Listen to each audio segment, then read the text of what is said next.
You think you understand what slavery was? You've heard about the transatlantic slave trade, watched the documentaries, felt the horror you're supposed to feel. But what if I told you that was just one chapter in a much longer, far darker story?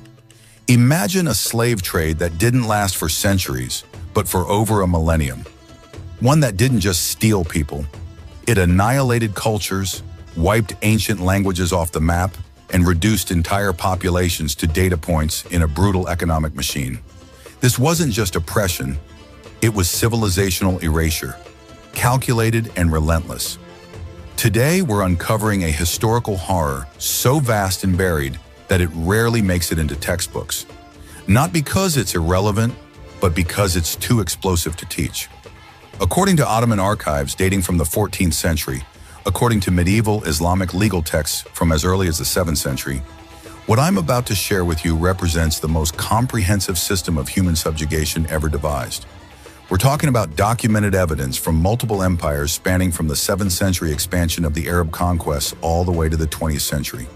Primary sources that historians have verified but mainstream education ignores. Makes you wonder what else they're not telling you, doesn't it? Buckle up, because this journey through suppressed history is about to completely reshape how you see the past. Let's start with every parent's worst nightmare made into actual government policy. You know how modern parents lose their minds when their kid doesn't text back for an hour? Imagine if tomorrow government officials knocked on your door and demanded your 12-year-old son, not for school, not for camp, forever. And here's the kicker. You'd never see him again, except maybe when he returned 20 years later as one of the soldiers collecting the next generation of children. This happened to Christian families across the Balkans for over 600 years. But wait, it gets worse. And here's the really twisted part. Some of these stolen children would return as the soldiers who collected the next generation, pointing Ottoman rifles at the parents who once tucked them into bed. Picture this scene from a Serbian village in 1515. The church bells start ringing, not for Sunday service, but as a warning. Ottoman officials have arrived with their soldiers, and every Christian family knows what's coming. Boys aged 8 to 18 are dragged from their homes and lined up in the village square like cattle at market. The officials walk down the line checking teeth, measuring height, testing reflexes. They're looking for the best specimens, the healthiest, strongest, most intelligent boys. Here's what most people don't realize. This wasn't random brutality. This was a calculated system with actual selection criteria written down in bureaucratic manuals. One mother, according to Ottoman records, fell to her knees begging, offering everything her family owned: their house, their animals, their land. The official's response: he laughed and said her son was worth more than her entire village. Another father tried to bribe the collectors with gold he'd hidden for 20 years. When that failed, he attacked the soldiers with his bare hands. They beat him unconscious in front of his son.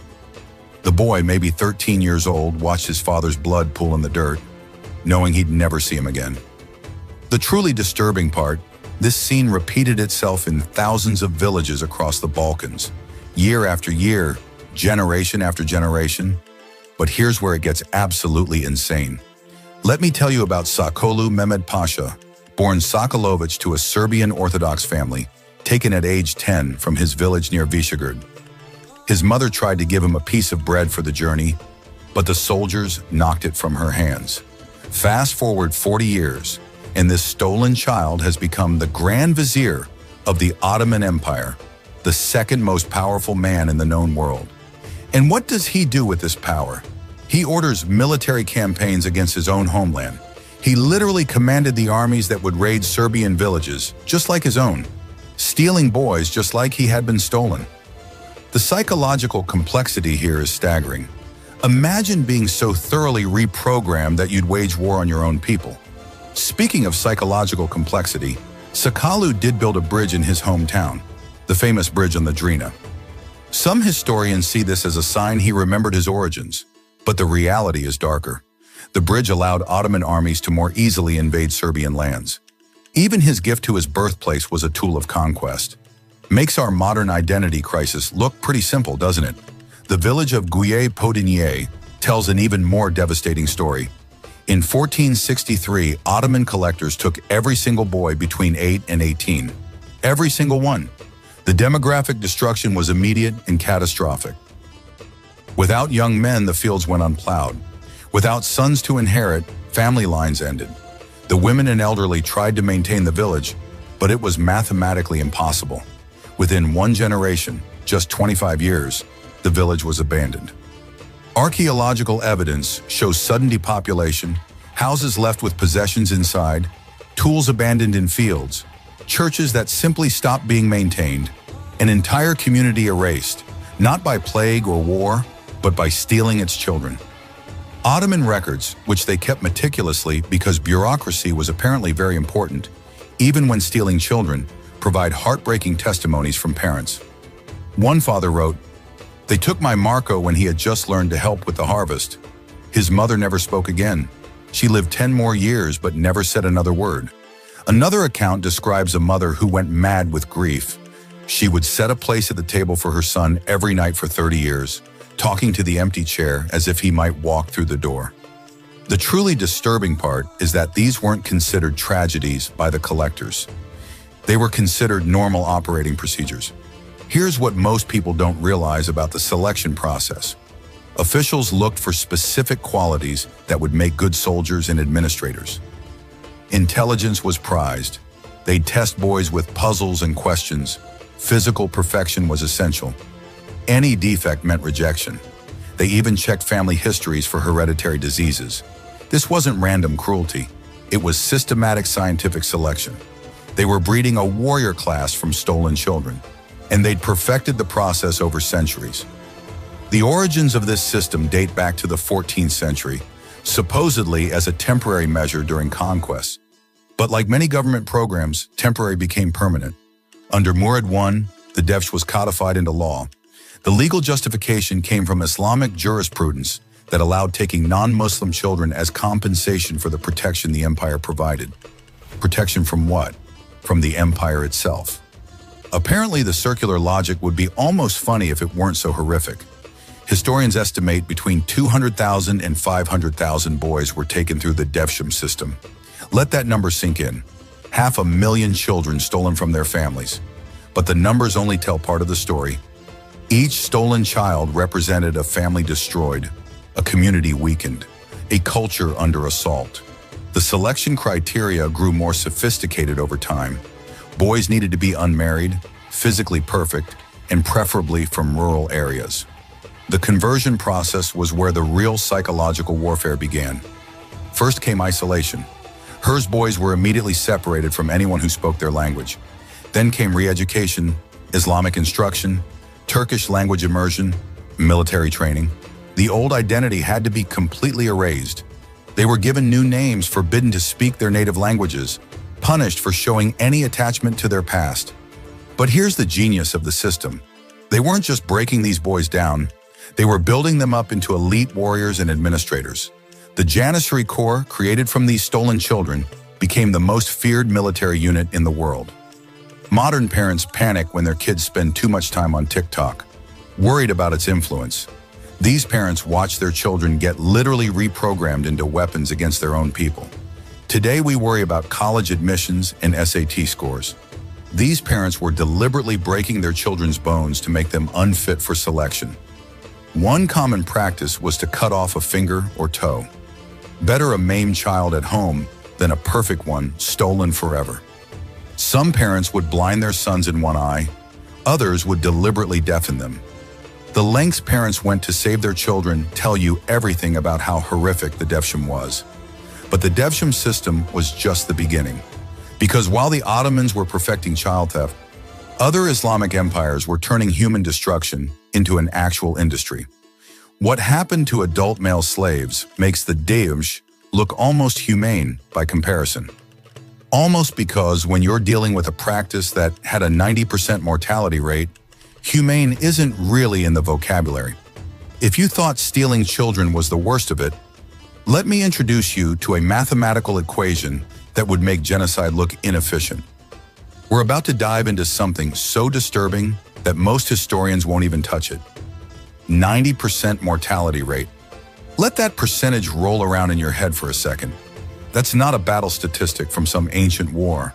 That's the death rate for a medical procedure performed on hundreds of thousands of men and boys. We're talking about an industry that operated for over a millennium with actual business models built around the assumption that 9 out of 10 victims would die. And the most disturbing part, they kept detailed business records, spreadsheets of suffering, you might say. The Aswan Operations Center in Egypt was the Amazon Fulfillment Center of human mutilation, located at the first cataract of the Nile. This wasn't some back alley operation. This was an industrial facility processing 3,000 to 5,000 victims annually. The Coptic Christians ran the operation because apparently religious law had laws you could drive a caravan through. The methods used, well, let's just say they were designed for efficiency, not survival. Without going into graphic details that would get this video banned, imagine the crudest possible approach to ensure the victim could never father children. Now imagine that being done with tools that belonged in a medieval blacksmith shop, not an operating room. Here's what most people don't realize. Archaeologists have found the evidence. Mass burial sites near these centers filled with the bones of boys and young men. No names, no markers, just pits full of those who didn't survive the procedure. The skeletal remains show ages ranging from 7 to 25, with the majority being between 10 and 16. These weren't soldiers who died in battle. These were children who were mutilated for profit. Let me tell you about Jan, later known as the Prague Eunuch, though that wasn't the name his mother gave him. Captured at age 14 during a raid into Bohemia, he was marched over 1,000 miles to Cairo. He survived what most didn't, both the journey and the procedure. His memoir, written 40 years later when he'd risen to become a palace administrator, describes watching 30 boys die in the recovery room where he spent 3 months healing. His exact words, it was a factory of death where angels were manufactured through subtraction, even decades later, writing from a position of power and comfort. The trauma bleeds through every word. The Ethiopian pipeline was another horror show that operated with mechanical efficiency. Annual raiding parties would sweep through villages, specifically targeting boys between 8 and 14. Why that age? They were old enough to survive the march, but young enough to be moldable. The march from Ethiopia to the castration centers in Cairo or Damascus wasn't just transportation. It was the first filter.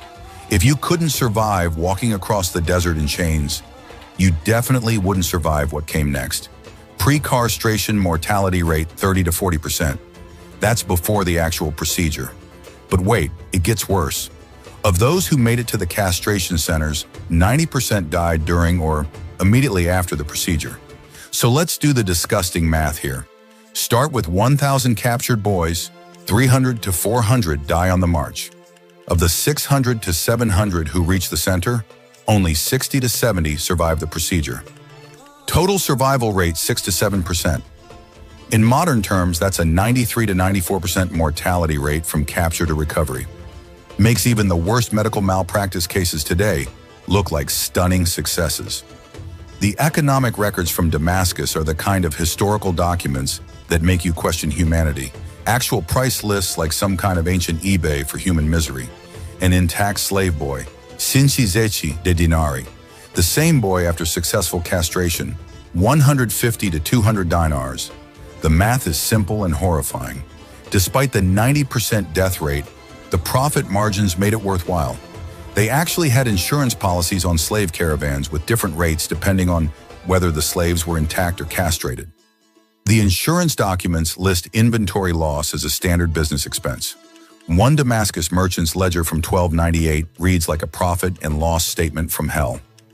Purchased 100 Nubian boys at average 45 dinars each. Transportation cost 500 dinars. Castration procedures 200 dinars. Lost 91 to the procedure. Sold 9 survivors at average 175 dinars each. Net profit 275 dinars. He's calculating profit margins on dead children like they're spoiled produce. The banality of evil doesn't get much more banal than this. Why castration? The practice served multiple purposes in this twisted system. First, it prevented reproduction. Can't have your slaves creating new generations who might remember freedom. Second, it created total dependency. Eunuchs couldn't form families, couldn't create dynastic threats, had nowhere to go except their master's household. Third, it was about control, both physical and psychological. A man who's been mutilated in the most intimate way possible is a man who's been utterly broken. But here's the really sick part. Eunuchs were considered safe around women, making them valuable for her supervision. So the very mutilation that destroyed their humanity made them economically valuable. The market demand was insatiable. Harems needed supervisors. Palaces needed administrators who couldn't create competing dynasties. Even mosques employed eunuchs. The geographic distribution of castration centers tells the story. Cairo, Damascus, Basra, Samarkand, Cordoba. Wherever Islamic empires expanded, the castration industry followed. It was as essential to the imperial economy as taxation or trade. The scale is staggering. Historians estimate 5 to 8 million men and boys were subjected to this procedure over the centuries.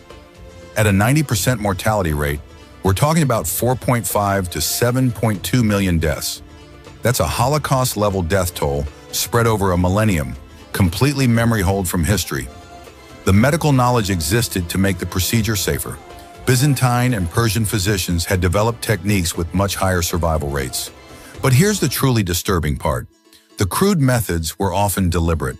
High mortality rates made survivors more valuable. It was supply and demand at its most inhuman.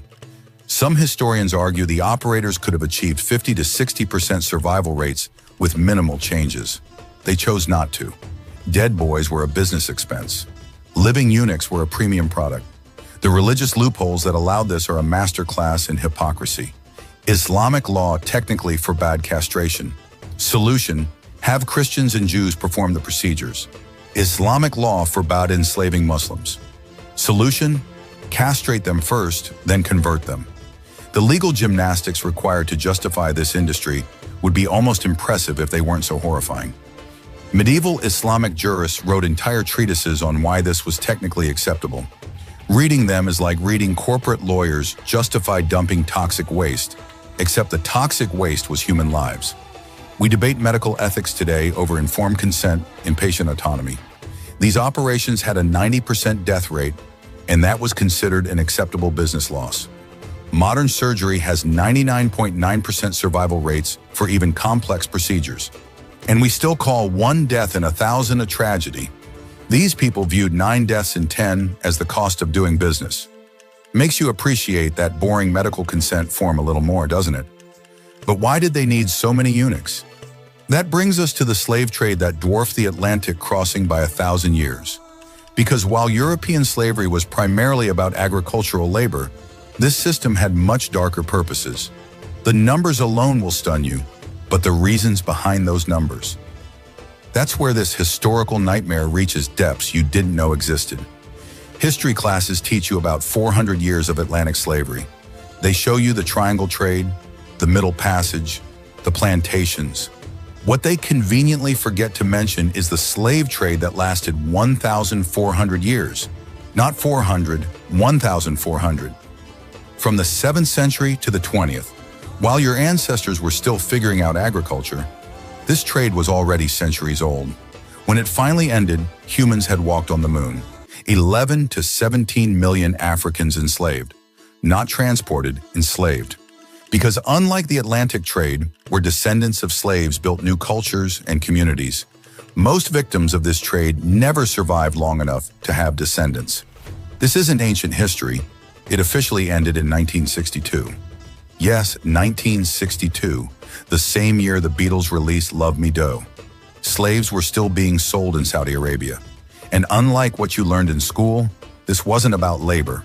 It was about something far more disturbing. The Zand Rebellion of 869 CE gives us some of the only first-hand testimony from victims of this system. 500,000 African slaves working in the salt marshes of southern Iraq rose up in one of history's largest slave revolts. But here's what most people don't realize. These weren't agricultural workers in the traditional sense. They were literally digging salt from poisoned earth, drinking contaminated water, living in conditions that made plantation slavery look like luxury. The testimonies that survive are almost too horrible to believe. One escaped slave described how they were fed one handful of flour daily, how the salt ate through their skin, how dead bodies were left where they fell, because moving them took energy better spent digging. The revolt lasted 14 years. Think about that. 500,000 people fought for 14 years, and you've probably never heard of it. Why? Because they lost. And when they lost, the historical records were sanitized. But archaeologists found the evidence anyway. Mass graves containing hundreds of thousands of bodies. The skeletal remains show signs of severe malnutrition, untreated injuries, and salt erosion of bones. The average age at death, 22 years old. The survival rate in those marshes was 2 to 3 years from arrival. These people were worked to death as efficiently as any Nazi labor camp, except it happened for centuries, not years. The Trans-Sahara trade routes were highways of death that make the Middle Passage look like a cruise ship. 20 documented routes crossing the largest desert on Earth. We're not talking about camel caravans with water and supplies. We're talking about human beings forced to walk across thousands of miles of desert in chains. The death rate during crossing averaged 80%. 4 out of 5 didn't make it. But wait, it gets worse. Modern archaeologists using satellite imaging have found the evidence. Chains of skeletons along the ancient trade routes still wearing iron shackles. Waterholes surrounded by human remains. Massacre sites where slaves too weak to continue were killed rather than abandoned. One site in the Libyan desert contained over 800 bodies, all showing signs of violent death. These weren't people who died of thirst. These were people murdered because they couldn't keep up the pace. Ottoman records actually list acceptable losses for different routes. The Chad to Tripoli route, 85% expected mortality. The Darour to Cairo route, 75%. They calculated death rates like shipping insurance. The Zanzibar slave market operated until 1873, and we have European visitor accounts that will turn your stomach. 50,000 slaves sold annually through a single market. David Livingstone, the explorer, described what he saw. To overdraw its evils is a simple impossibility. The sights I have seen, though common incidents of the traffic, are so nauseous that I always strive to drive them from memory. This is a man who explored unmapped Africa, who faced lions and diseases, saying the slave market was too horrible to remember. The age distribution tells its own horror story. 70% of slaves were under 18. The gender ratio, 2 females for every male. Why? Because unlike Atlantic slavery, which needed strong backs for labor, this system had different uses for human beings. Young boys for castration and military slavery. Young girls for, well, we'll get to that particular nightmare soon. The end destination documentation shows most males went to military service or died in the castration process. Most females went to harems or domestic service. Domestic service being a euphemism that hides horrors we'll address later. The Nubian tribute system might be the most cold-blooded arrangement in human history.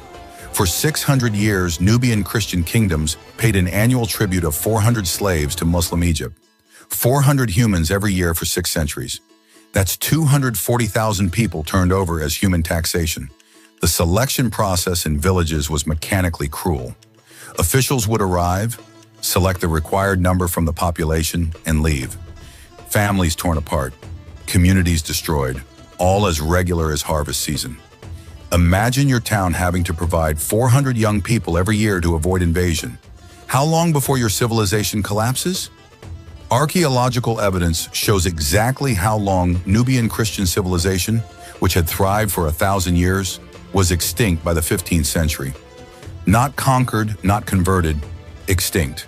Entire cities abandoned. Churches that had stood for centuries left empty. Languages that had been spoken since before Rome fell, silenced forever. All because of attacks paid in human lives. Modern demographic studies show the population collapse was so severe that entire regions of Nubia remained uninhabited for centuries. The scale comparison with Atlantic slavery reveals the hidden Holocaust. Atlantic slavery, 400 years, 12 million transported, 10 to 15% mortality during passage. Islamic slavery, 1,400 years, 11 to 17 million enslaved, 80% mortality during transport. But here's the key difference that explains why you know about one and not the other. Atlantic slavery, for all its horrors, left 42 million descendants in the Americas today. Islamic slavery, virtually no descendants. Where are the 17 million Africans who were enslaved? Where are their children, their grandchildren? They don't exist. The reason is simple and horrifying. This system wasn't designed for labor that could build families and communities. Males were castrated or worked to death. Females were absorbed into her, where their children, if they survived childbirth, were often killed or raised as slaves themselves. There was no emergence of new cultures, no communities of descendants to tell their stories, no museums or memorials because there's no one left to remember. It's a genocide so complete that it erased its own memory. We have heritage months and museums for 400 years of Atlantic slavery, as we should. That history is preserved, studied, remembered. The descendants of slaves became presidents and poets, scientists and soldiers. They built jazz and hip-hop, changed literature and politics. This 1,400-year Holocaust has no museums, no remembrance, no descendants to demand recognition. Because unlike plantation slavery, where humans were livestock to be bred, this system consumed humans like fuel. Use them up, throw them away, get more. The modern contrast is stark. We have international laws against human trafficking, UN resolutions, Interpol task forces. This was human trafficking as official state policy for over a millennium.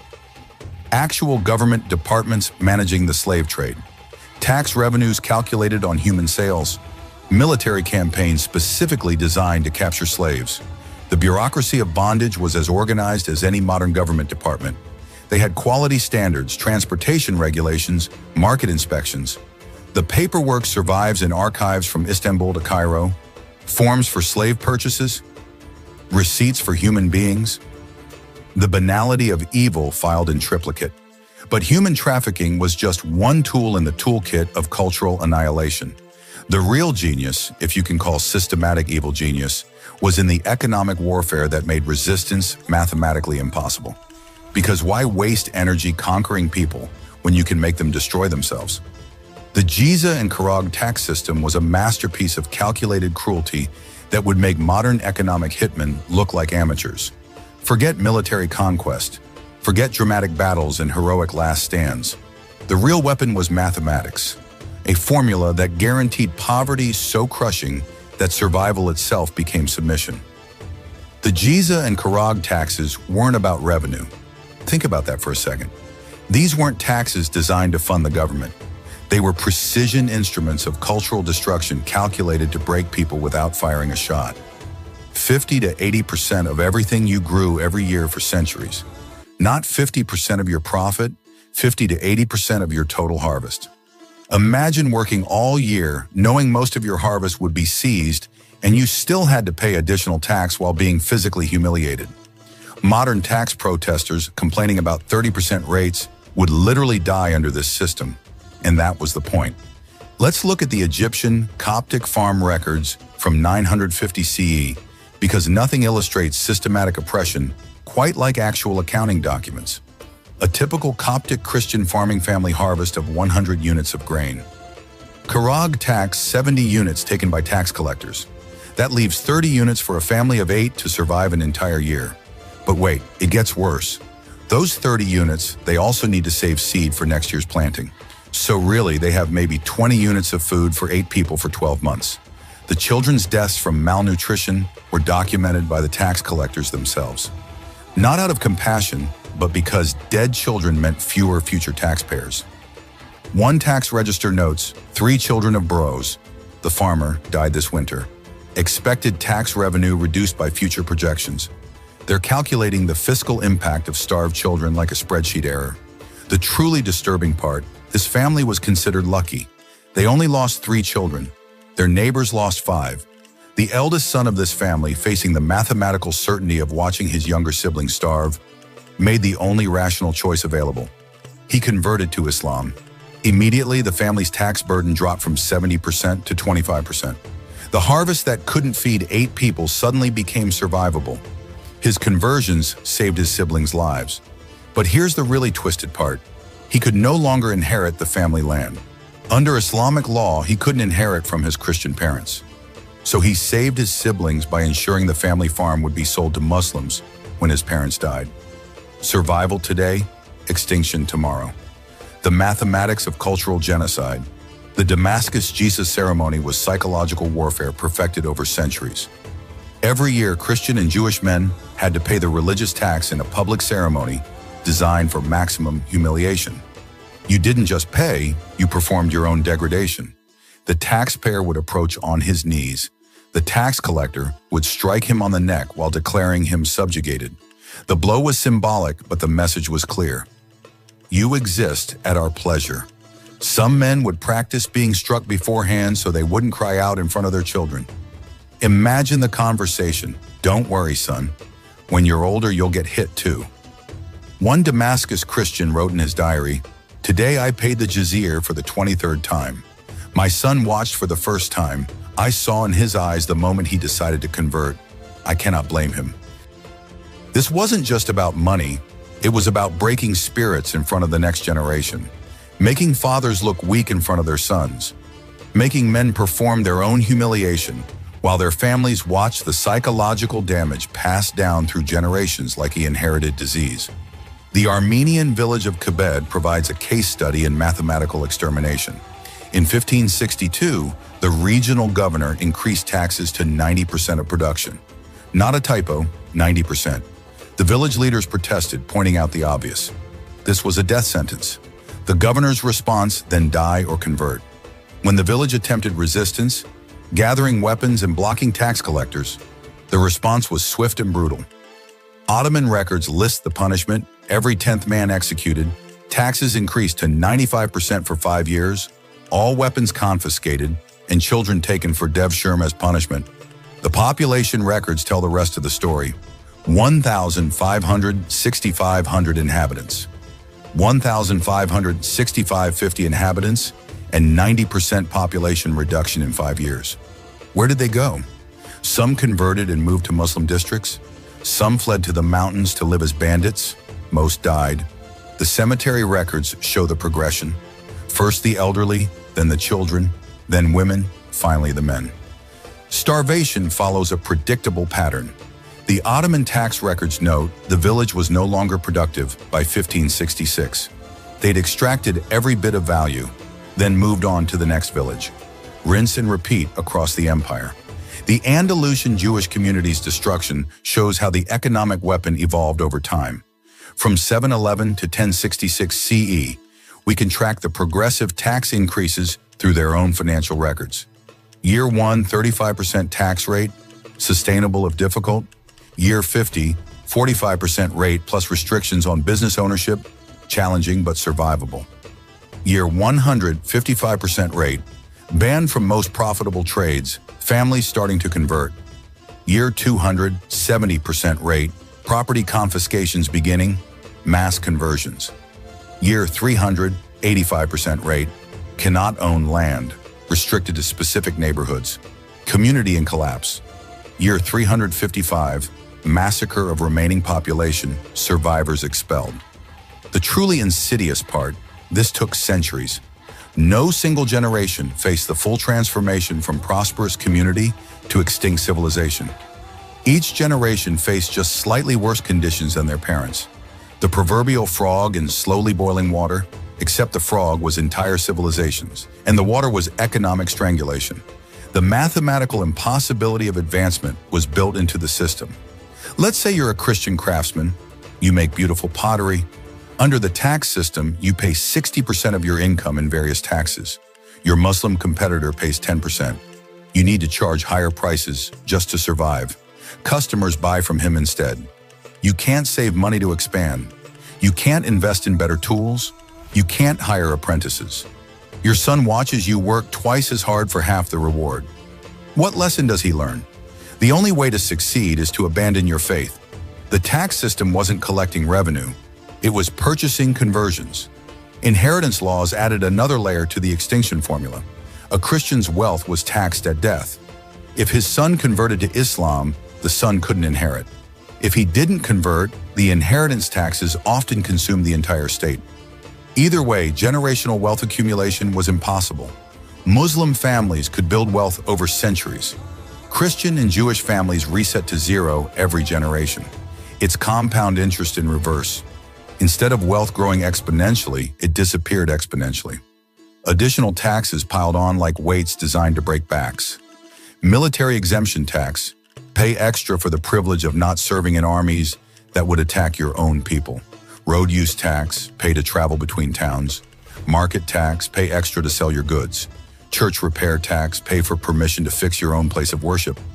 Water tax, bridge tax, gate tax, death by 1,000 cuts, except each cut was calculated to bleed you slowly, not kill you quickly.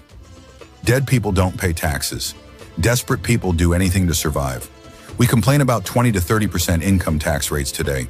We protest, vote, sometimes even revolt over tax increases of a few percentage points. These people faced 80% taxation plus systematic humiliation. The mathematical certainty of generational poverty wasn't a side effect. It was the intended outcome. Modern economic warfare looks subtle compared to this. The IMF demanding structural adjustments seems almost kind next to tax rates designed to cause starvation. But taking their wealth was just the appetizer. The main course was erasing their entire civilization, because money, after all, is just a tool. The real target was memory itself. How do you delete a civilization so thoroughly that future generations don't even know it existed? That's where our story takes its darkest turn yet. When we say lost civilizations, we imagine natural disasters or mysterious disappearances, Atlantis sinking beneath the waves, the Maya abandoning their cities. But what if I told you some civilizations were deliberately deleted, not conquered and absorbed, not transformed or evolved, deleted, like highlighting text and hitting backspace? Languages spoken since the pyramids were built, gone. Religions practiced for millennia erased. Entire cultures systematically removed from existence. This wasn't collateral damage from war or the natural flow of history. This was policy, and they were so thorough that most people today don't even know these civilizations existed. That's not accident. That's successful genocide. The Zoroastrian extinction event reads like a masterclass in cultural annihilation. For over 1,000 years, Zoroastrianism was one of the world's dominant religions. The Persian Empire's official faith, millions of followers from India to the Mediterranean, sacred fire temples that had burned continuously since before Alexander the Great. Then came the Arab conquest of Persia, and with it a systematic program of erasure that would make modern ethnic cleansing look amateur. The fire temples were the first targets. These weren't just churches. They were libraries, schools, community centers, the heart of Zoroastrian civilization. The sacred fires, some burning for over a millennium, were extinguished, not accidentally during battle, deliberately, ritually. The priests were forced to watch as invaders poured water on flames their ancestors had tended for 50 generations. Then those priests were given a choice: convert or die. The execution records from just one decade show 40,000 Zoroastrian priests killed. That's not soldiers, that's clergy. Imagine if someone systematically executed every priest, minister, rabbi, and imam in America. That's the scale we're talking about. Sacred texts burned publicly in city squares. The Avesta, the Zoroastrian holy book, existed in millions of copies across the Persian Empire. Today we have fragments. The systematic destruction was so complete that modern Zoroastrians have to reconstruct their own religious texts from scattered surviving pieces. Imagine if Christianity had to piece together the Bible from a few scattered verses that survived book burnings. That's what remained of a 1,000-year-old religious tradition. The conversion of fire temples to mosques wasn't just practical reuse of buildings. It was symbolic domination. The holiest sites of Zoroastrianism became mosques. Believers had to watch their sacred spaces become centers of the religion that destroyed theirs. Some fire temples were demolished stone by stone, the materials used to build mosques. Others were converted intact, forcing Zoroastrians to see their holy places transformed daily. The psychological warfare was exquisite in its cruelty. The survivors who refused to convert fled to India, becoming the Parsee community, From millions to thousands, scattered refugees carrying what remained of their civilization in memory and hidden texts. Today, there are fewer Zoroastrians worldwide than there are people in a small city. A religion that shaped Persian civilization for over a millennium, reduced to an endangered minority. That's not natural cultural evolution. That's successful extermination. But the Zoroastrian genocide was just practice. Mahmud of Ghazni turned temple destruction into an industry. Between 1000 and 1027 CE, his armies destroyed an estimated 50,000 temples across northern India. Not damaged in battle, destroyed methodically, systematically. His own court historians, writing to glorify him, documented the process in detail that would make Nazi record keepers proud. The Somnath Temple alone contained wealth accumulated over centuries. Gold idols melted down into coins, silver ornaments shipped back to Ghazni, the famous temple doors, masterpieces of Hindu artistry, taken as trophies. But here's the truly twisted part. The main idol was broken into pieces and embedded in the steps of Ghazni's mosque. Every Muslim entering the mosque would step on the Hindu god. The message wasn't subtle. Your gods are beneath our feet. The gold from Somnath alone was worth an estimated $80 billion in modern currency. This wasn't just cultural destruction. It was cultural destruction that paid for itself. Mathura, the birthplace of Krishna, received special attention. The city's temples weren't just destroyed, they were erased. Archaeological excavations show layers of destruction so complete that modern archaeologists struggle to reconstruct what existed. One inscription found in the ruins written by a Hindu priest as the destruction began reads, "The screams of stone as our gods die echo in my ears. Tomorrow this city of temples will be a memory. May someone someday remember." We only know this inscription exists because it was buried under rubble and discovered 900 years later. Thayazar massacre shows how cultural destruction accompanied physical extermination. 200,000 people killed according to Mahmud's own historians. But the death toll only tells part of the story. Thea was a center of Hindu learning. Thousands of manuscripts destroyed. Scholars executed with their students. An entire tradition of knowledge that stretched back centuries ended in days. The survivors scattered, taking what knowledge they could carry. How much was lost? We'll never know. That's the point of successful cultural genocide. You don't even know what you've lost. The death of Coptic is perhaps the most complete linguistic extinction in history. This wasn't some minor dialect. Coptic was the last stage of the Egyptian language, the direct descendant of the language of the pyramids. Hieroglyphs evolved into alphabet, a 5,000-year continuous linguistic tradition. Gone. The stages of extinction were methodical. First, Arabic became the language of administration. Coptic speakers couldn't function in government without Arabic. Then commerce. Can't trade without Arabic. Then public spaces. Speaking Coptic in markets became suspicious, then dangerous, then illegal. The language retreated into homes and churches. Families spoke Coptic privately, while children learned Arabic for survival. But children naturally spoke the language that gave them opportunities. Within generations, Coptic became the language of grandparents, then of prayers, then of no one. The last native Coptic speaker died in the 17th century. The language that had recorded the construction of the pyramids died with an old woman in an Egyptian village, taking with her words that had existed since before the Bronze Age. Modern Copts still use Coptic in religious services, the way European Catholics use Latin. But it's a dead language, pronounced by guesswork, understood by few. The grammatical subtleties, the poetry, the jokes, the lullabies mothers sang to babies, all gone. When hieroglyphics were finally deciphered in the 19th century, scholars had to work backwards from Greek and Arabic because Coptic, which would have been the key, was extinct. We can read ancient Egyptian tomb inscriptions, but we've lost the living language that evolved from them. That's what successful linguistic genocide looks like. Buddhist civilization in Central Asia faced complete erasure. Nanda University, the Oxford of the ancient world, burned for months when invaders destroyed it in 1193 CE. 9 million books. 9 million. The library was so vast that it burned for 6 months. Monks were burned alive with the manuscripts they tried to save. The archaeological evidence shows layers of ash feet deep mixed with human remains. Scholars who devoted their lives to preserving knowledge died with the books they protected. The numbers are staggering. Bihar alone had dozens of major monasteries, each with thousands of monks. By 1200 CE, zero, not reduced, zero. Afghanistan was a Buddhist kingdom for 1,000 years. Today, the only evidence is the destroyed Bamiyan Buddhas in archaeological ruins. The Buddhist population in these regions went from millions to nothing. Where did they go? Some fled to Tibet and East Asia. Some converted. Most died. An entire religious civilization that had thrived for over a millennium vanished so completely that most people don't even know it existed. We panic about digital data loss, about hard drives failing and clouds disappearing.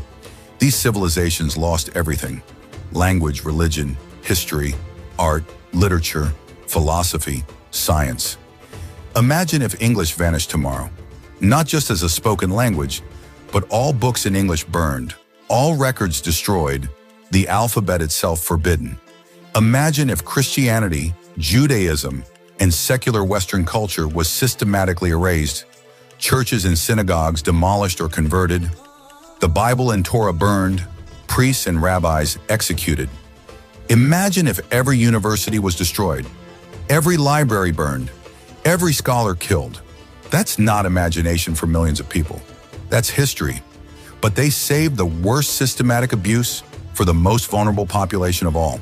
Because everything we've covered so far, the slavery, the economic destruction, the cultural genocide, at least had some twisted military or economic logic. What happened to women under this system was pure systematic dehumanization on an industrial scale. And the numbers will make your blood run cold. Everything we've covered so far had military or economic logic. Twisted evil logic, but logic nonetheless. Stealing children created soldiers. Castration created administrators. Economic oppression funded empires. This final system was pure, systematic dehumanization on an industrial scale. 1.5 million women. That's not a total population figure. That's the Ottoman Empire alone.